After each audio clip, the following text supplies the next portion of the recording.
ویروسی خەتەرناک و کرۆنای ئاسیای شەرقیش گرتەرێ ئی ویروسەی کە جەسەرۆ پاوچ شەمشە لە کووری پەلەوەری با حجاب تلیۆ بەشەریۆ تا ئەوڕۆ گیان و چی سینیاش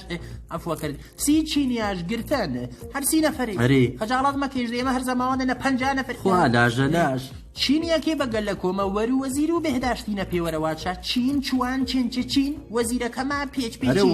یاوا هندوستان ویروس و هندوستانی کرۆناش گرتەرێ ئیسم ماتڵ و فیلمەکە و هندی بەگەمۆ ئامیتە پاچێ ئاکەل لە پاچێ سەلمان خان باقر خان بلمێ پەشتۆ بیاری هەڕەپی مێجە قاسم خان بس خۆلانە چێژ ماچی یاوا ئەمریکا و خوای گۆرەی گەرەکشە ترامپی گێرۆ جایی عذابەیە کە گەرەک شاترامپە سەر و پێغەمبەری یاوا ئێران کاتەڕۆ ئۆ